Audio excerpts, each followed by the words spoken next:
In this episode, we learn about a gang that laundered hundreds of millions of pounds via a Bradford business. This is the Scarcity Studios YouTube channel. Please don't forget to like, comment, share and subscribe. And this episode is sponsored by Maurice Andrews Solicitors. Get in touch today for your legal representation. CCTV released by the police shows the gang counted millions of pounds every single day. Millions passed through this small business and nobody really was aware of it until a company that was moving the money for them reported it to the police. It has taken 8 years for the criminal convictions and they've all been convicted of money laundering. This was based in Yorkshire and the company was a scrap jewellery company, and it is believed that it's the largest money laundering operation in the UK, and 4 people have been found guilty for their part in channelling £266 million through Bradford-based business Fowler Oldfield. Gregory Frankel, 47 years old, Daniel Rawson, 47 years old, Haroon Rashid, 54 years old, and Arjun Babber, 32 years old, were found guilty of money laundering following a trial at Leeds Crown Court. The convictions followed an investigation by West Yorkshire Police Economics Crime Unit, which established that vast amounts of banknotes from criminal networks across the country were being laundered for a veil of legitimacy. Detectives unearthed large amounts of cash being credited to the bank account of Fowler Oldfield and collected from 3 different sites. One of them was their own premises at an industrial unit at Hall Lane in Bradford. The offices also of Stunt Company,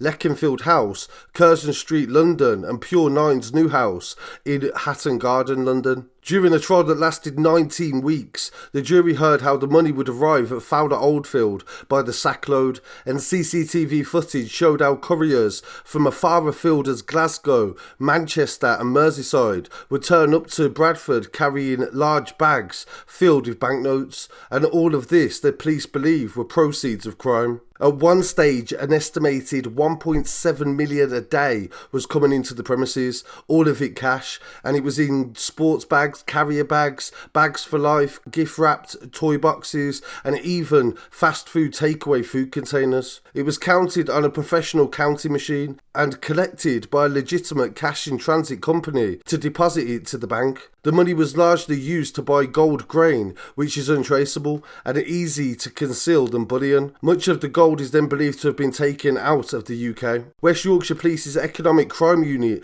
was alerted as far ago as 2016 when the cash-in-transit company raised concerns about the large amounts of cash that was being collected from Fowler Oldfield.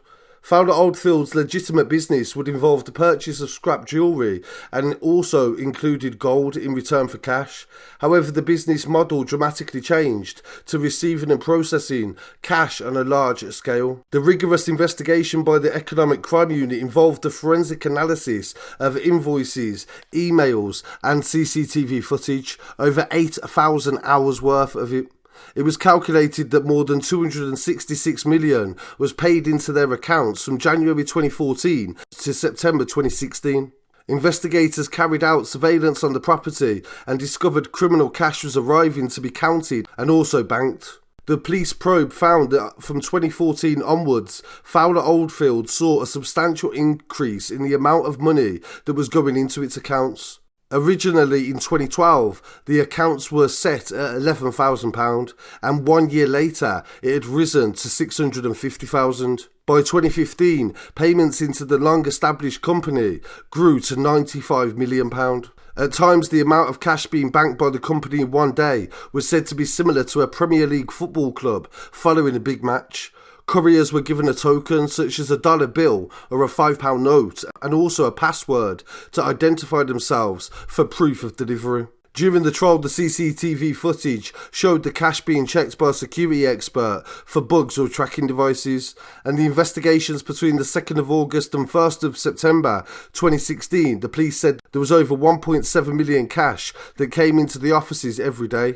The records maintained by the business in form of ledgers were variations in cash counts that were left unexplained and not challenged. Communication across the money laundering network took place through encrypted chat platforms, and when police executed a warrant at Fowler Oldfield's Bradford premise in September 2016, they found £2 million in cash inside the building at the time.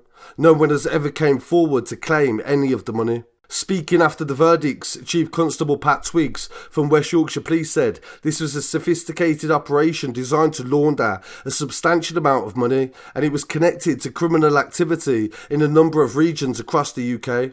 I have no doubt whatsoever that this money was linked to organised crime, and this included drugs and wider criminality, and I am pleased we demonstrated that to the court. By doing so, we uncovered a wider network of criminality and managed to disrupt their activities.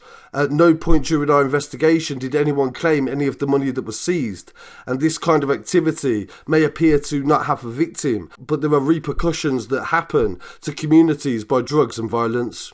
The Crown Prosecution Service says this case is one of the largest money laundering prosecutions ever brought to the courts in England and Wales. It involved a colossal quantity of cash, undoubtedly derived from criminal activities, and these defendants were at the heart of the operation to launder and legitimise the dirty money and bringing it to the banking system. The Criminal Justice Enforcement Agency, involving a number of other agencies, have sent an important message about the wholesale laundering of criminal proceeds, that we will prosecute you, and we have already found 12 couriers, and they were bringing in large bundles of cash for the company.